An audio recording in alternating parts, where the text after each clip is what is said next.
इतने सारे बकरी लेके आई हूँ अपने मायके से, आप खाली घास काट रहे हैं, बकरी को नहीं चरा सकते हैं। अरे तो घासवा बकरिए नु खाई। बकरी खाएगा कि भैंस के लिए काट रहे हैं? भैंस तो बाबूजी ले जी हम चराए, हम्म, हम खाली बकरी खियाए। देखते नहीं है कि भैंस खिला रहे हैं जो। अरे वो का करत तारे हैं? वो का करत तारे लौकत नहीं खेता रहा। बुझाता कि मुर्गा रे तो तारे no. तारे रे ओ हिंग लेडी काटाला यही का कटला। देखो तानी भैंसिया खइबो ना करी। भैंसिया खाती थोड़ी कटत नहीं है, पटरू लिए ले बरी इनका खाती कटत नहीं। अब भैंसिया के खियाई भैंसिया ले जा चराए। हम ले जाई तू पियबो तू खइबो। आपको कोई और नहीं दिखता है, सिर्फ यही देखते हैं। अरे कहाँ देखती है तुम तो खाली नहर से अपना लेके आ गई बारू। आप जाइए ना भैंस चराने, नहीं जाएंगे आप जाइए चराइए, आपका भैंस है। अरे ये तो हमारे लगावती है जब अरे हमारा तो माथा अपने एटी हो गई बा बकबकाता थे। एक और बात अंग्रेजी सुन के हो पारवाई वही करता थी। दूधवा तू बेच देला, बाचल तू पिएला। हम पिए नहीं हमरा के तो हो तनी सुख दे देवे लो। बाकी तू बेच देला। अब भीतर ये गरम करके पिए लो जब भीतरिया ना बाहरिया पिए नहीं। आ तू लो और रिक्की देखे हैं कभी? अरे वो तना भर भर के बाल्टी दू बाल्टी जाला का हो जाला। चुप रहिए, बहुत ज्यादा बोलते हैं आप। खुद जाके चराइए भैंस अपना। ए सरौ भैंसिया तो रही बकी मौगी के कहल का मन मौगी के काल का माने। अरे खाली मौगी के कहल मन तारे थोड़ा के बताओ तो। ए बकरिया मार बक काट देमा भी है। हमरा के कटब का दे भैंसिया के चराई। भैंसिया तारी है, तू दूध पिएला, हम ना, हम बकरी के पिए तनी, हमें आलू के लग रहा है। आप दोनों का झगड़ा डेली डेली देख के मेरा सर दर्द करता है। हर घर दर्द कर बे करी बुढ़वा के मरवा देलू। ए हमारे बेटावा से मरवा देलू तू। चल जा। आज के बाद भाई हम ओझा बनाई जना बना हम ही खाए हम ही पियम दूधवा जाता नहीं भाई लेके जोड़ा के बताओ। बकरिया इतना में पेट भर जाइनु। हाँ, जाता नहीं हम ही चराए। अरे छोड़ दे रे तुम कौन आदमी? अरे छोड़ दे रे बुढ़ावा के मोर बेकार रे लइका हो के मारता रे। तारा लाज नहीं खिलागत की जवान लड़का के मेहरारू का मारत रह इज्जत बाकी ना हमारे समाज में। अरे का समाज में बा बुढ़ावा के पट के मारता तो इज्जत बात काटिए देम नटिए रे देम तार। चल जा चुपचाप यहाँ से चल जाना तो। क्यों नहीं काट दिए? बूढ़ा बहुत बकर बकर करते हैं। मारता रहलो अरे जब आ रहे बूढ़ी देखो एर कहवा बूढ़ी काट तू। दीजिए, खाली इधर से इधर घूमते हैं, नहीं कुछ करते हैं ना धरते हैं, खाली घूमते सब हैं। दूध तो बेच देला ना, पाव भर बचेला तो रोज लेके बैठ जालन पिए खातिर। भैंस चला जाई हम, तू ही चला के बरा। अरे आज तू फेर उठत रह। अरे हम ही जाता बिचारा मत मारे खाली हमेशा बक बक बक बक करते रहते। चल जा चुपचाप नजर के सामने से। हड्डी ओडी टूट दे लख रे। चलो उठाओ बकरिया ली ला पर चल।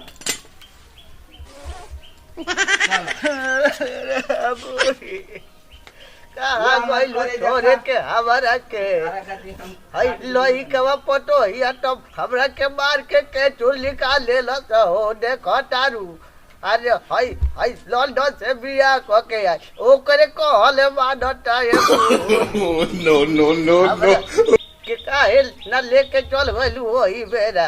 ए तू बैठ के भाषण दे बा लोग के जनवई बा काट दे अभी चल जाना था। अरे जाता दिखा है तोरा छाती पर बाधिका दे। हाँ ये जैसे हटा यहाँ बकरी हम खियाए में अपन। अभी लिया हो तनी फूटा है। आता चोरऊ कलम मार दे सब पर घोष दे 1 इंची ना दे अभी हमारे हाथों में बसारा हौ आम के गाछ हम ही लगैले बन और तरकुल हम ही लगैले बन एको गो ना देम तारा के जाता नी भैंस चराए हम भैंस बटानी में रही मार के बुढ़ावा बर्बाद कर देल तू।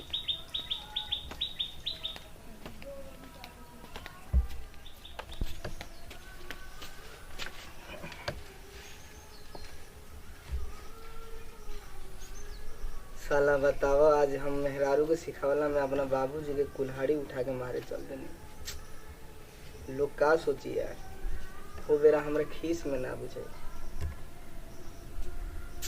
बड़ी दुख के बात सर। लोग का कही कि बताओ एगो बूढ़वा बाप के एगो जवान बेटा मारा था। सब मेहरारू के सिखैला में कर देनी। और ऊपर से कहतरन बूढ़ऊ की जमीन जातनी लिख दे है दूसरा के। हमनी कहाँ रहल का खाई जाई। मेहरारू के सिखैला में तो सारा रोड पाजन हो का हो। ए ऊपर वाला तू ही कुछ बताओ ना। अनर्थ कर देनी आज तो। क्या सोच रहे हैं? कुछ ना सोचा तनी कि बाबूजी के यार आज हम मार के बहुत गलती कर देनी। गलती कहाँ की है? ठीक तो किए हैं। केंगा ठीक करनी है। और क्या देखलू का कहतलन कि जा तनी जमीन लिख देम दूसरा के उनके। क्या लिखेंगे? वो तो ऐसा ही सिर्फ चिल्लाते रहते हैं हमेशा। लिखेंगे भी तो उसका उपाय है ना। का उपाय बा? नहीं है, हम लोग इतना थोड़ा ना बुर्बक हैं। आएंगे भैंस चरा के तो उनको अच्छे से खाना वाना खिला देंगे, अच्छे से इज्जत कर देंगे और एक कागज मंगा लेंगे, उस पे साइन करवा लेंगे। तो पूछियन ना कि का चीज के कागज बा। किसी चीज को बता दिया जाएगा, बोलिएगा कि इस पे काम है। चलो ठीक बा, तू निकाला खाना वाना तनी मुंह हाथ धो के माओ तनी तो खा के। ज्यादा दिन बाबूजी के देखे कहाँ बरन आज मार के बहुत गलती करे बन। बड़ी अफसोस होता दिल पर। चलिए। अरे हमरा के तो मार के कपार पे बथवा देलो सब बकर बकर बथताते। अरे पतो ये जौन कहती है उ करता भनुआ बा है। हमरा के एबरा टांगी उठा ले रहल मारे के। अरे हमार भैंसिया कौन हिय तो चढ़ गो बारी तो।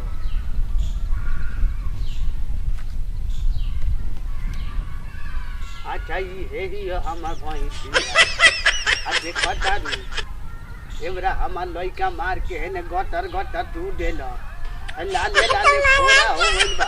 चादर एठी दो दरा उखड़ गइल बा। चादरा कहता नी बाकी तू मत मार के हमार गोड़ हाथ टूट दी ह। चल चरलू ह कि ना कि तू हमरा लइका खानी मरबू का तारू मार के तो हालत खराब घाव लाग गइल बाटे गोर हवा में। देख तारू। अच्छा तू खैलू ह कि ना? देख कहाँ चोरी बा हो। यही जी चला खिसिया के बांध के चल गइल बाटा हरा के। आ मुँह फेर तारू का हमारा से। तू हो खिसिया ले बारू का हो। हम तो खिसिया। अरे चोर कि दूध दी ह ना तो हम खाएम का उका जाने ये बड़ा दी ह तो कि आही रे माई ई तो खिसिया गइल बिया। अरे हम सोना काहे खिसिया तारू ओने काहे मुँह फेरा तारू ए बूढ़ा वास्ते। अरे तू ही तो एगो हमार बारू कि तारा से दुख कहता नहीं अपना घर के जान तारू। ये सोना तू काहे खिसिया तारू? आई मार के तो रिसू डेले बार तो एबरा हम तारा के घुमा के ना चराए। एबरा हमरा के अपना पीठी पर बैठा लो। अरे काहे भागो तारू? अरे तू काहे खिसिया तारू? अब बैठा लो हमारा के। अरे रुको ना तारा देहिया पर बोई। अरे कहाँ जा तारू? अरे तू एथिए में बारू का हो। रुकल चढ़ा लो काहे ओ कनिए सके पाठी हो गइल बारू का। ए बुढ़ावा के नहीं कुटू हुका हटका चलो चढ़ा नहीं आई। चलो कहाँ भागो तारी? आवन रे कहाँ जाता रे? अरे कहाँ जाता रे? पकड़े खातिर नया स्कीम ली आई बानी दिमाग में। जान होता रसरी पकड़ के तारा लगे आवो तानी।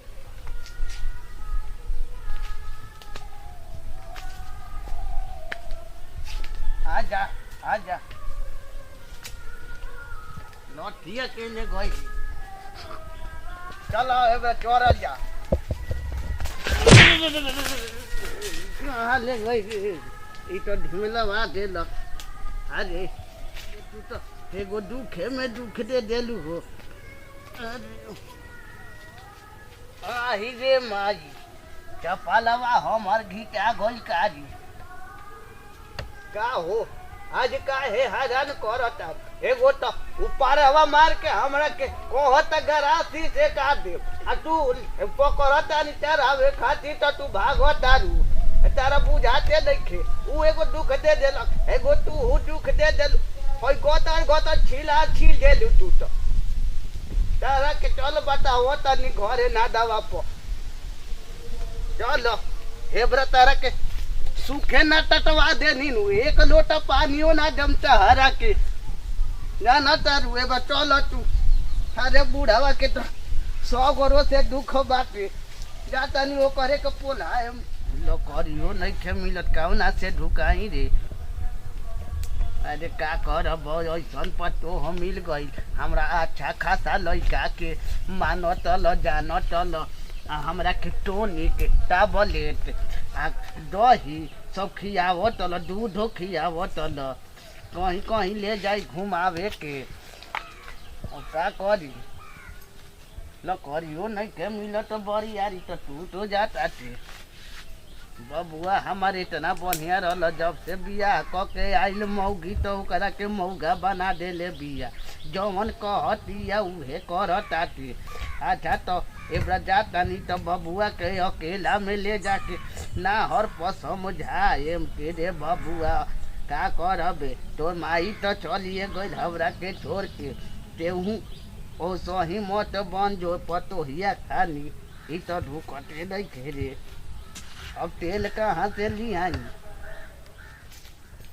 चल दमलन फीता कौना के लड़का हरे कौन को हटा घो पचन जा तो पर बुला दे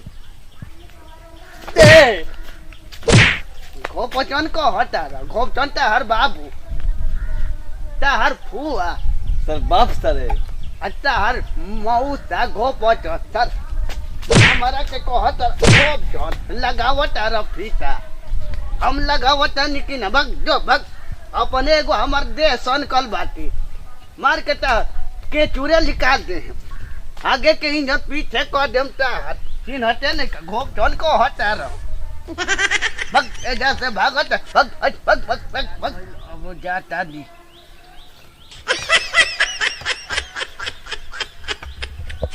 जाता नहीं अपन ए हमारा नहीं अपन से चढ़ के आ जाइयो दूध दी शाम के ए राज जी के बोलावे नीनू तो दूध दी तू एबे ना दे हलू तो तू ही बुझबू एगो तो वो कोनी सके हमरा के बेटी को देले 1200 आ तू मत बिसराव जाना तारू तहरा के केतना चाहे नी एगो तू ही बारू की हमर पेट जलता कितना जगह उठाओ ना देले बानी आ टोकर का हाथ से आई के खोई मु संग जाऊ जाऊ तो केगो फल लगा के खा लू ए बे तू भागत ए बे आवत ए बे तार के बतावत ना बाबे वा हो गइल बिया हमर भाई एगो कोनियो से के छी पहिले बारत लागत आज बाबूजी गइल बारन त खाना वाना नहीं खयन अभी ले आइल न खान क्या आप भी हमेशा बुढ़े के चक्कर में रहते हैं छोड़िए उसको अरे बुढ़े के चक्कर में मनाई के नहीं के जमीनवा लिख दिहन दूसरा के तो कहां रहबू हाँ वो तो है ही तो एक काम करो तू घरे चलो हम देख के आओ तनी बाबूजी के ठीक बा ओए हम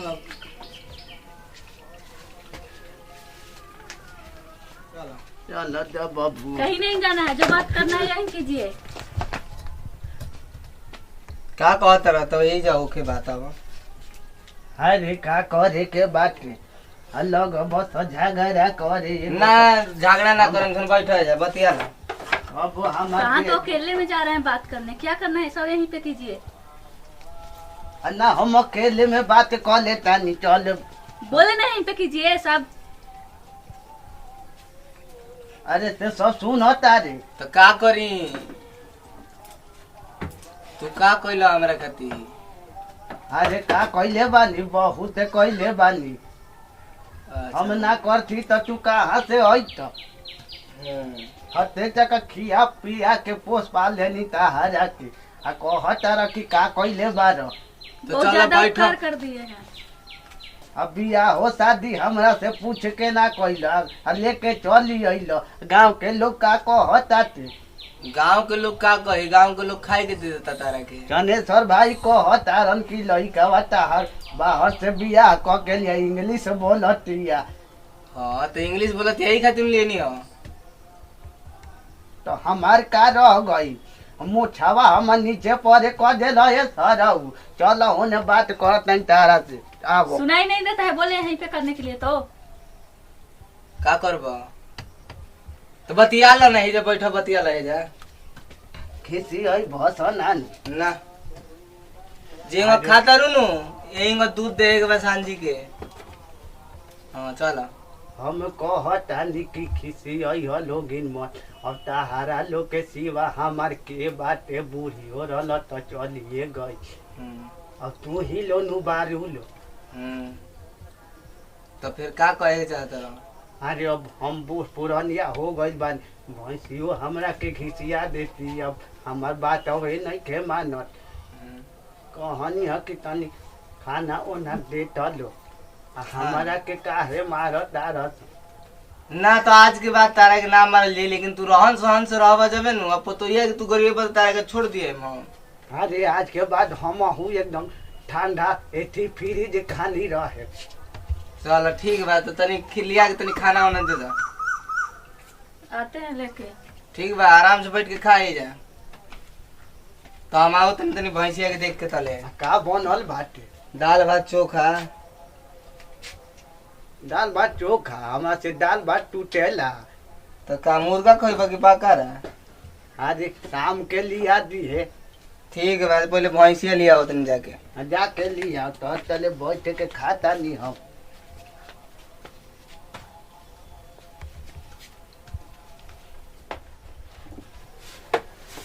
कैसन कुर्सी किन देले बारी प्लास्टिक के ह कि लाइलन के हरी हिलता हिंग हिंग अरे ये बड़ा तो मना लेनी हटे जौने दाल भात खियावता रस के नियो खा के होने पर रहे भैंसियो बकरिया उहे नु चराई हमारा उससे का बाप तो हीरो बन के घूमे हम तो जाता नहीं ओकरा से पैसा मांग के पाउडर क्रीम किन के पूरा देह में घोस के रहे देखो ना अब तो गर्दा हो गई मना लेनी पटोहियो के अब जाता नहीं ओकरा से पैसा मांग के लिए आए ओने का बहुत जाता नहीं जमीनी हो बेचे दे के हाली ओ दिन पता हो कोनी के लागी कि आहिरे दादा ये तो बूढ़ावा बेच देलस जमीन भी पूरा कलम घोस देले वाला लगा हेलो गाय गाय ना हो गाइस हेलो गाइस अरे तो वेनु कहता नहीं बुढ़बक हेलो गाइस अरे मर्दवा इतना मेहनत करता नहीं तो आ खाली देखबे कर बोलो कि शेयर लाई के कर बोलो मर्दी आ घंटी एने होने बानू दबा दी हलो ना मर्दे हिला दी हलो बजा दी हलो गड़बड़ा गई होती है। अगर आप लोग को वीडियो अच्छा लगे गोपचंद बाबा के तो लाइक कमेंट शेयर जरूर कीजिएगा और एसडीआर भोजपुरी कॉमेडी चैनल को सब्सक्राइब कीजिएगा ताकि अगला वीडियो आप लोग को सबसे पहले मिले देखने के लिए। और नेक्स्ट वीडियो अगले दिन मिलेगा, एक दिन बीच दे के हर वीडियो हम लोग को अपलोड होता है शाम को 5 बजे। अरे मर्द वीडियो बनावट बनावट आगे कहीं यहाँ पीछे चल जाता हो पूरा केस लाल से करिया हो जाता है। हाँ एने होने से धुआं निकले लगता मर्दा बता मजाक लगता पसीना से पाउडर बहा जाता बाबा के हमनी के। हाँ तो का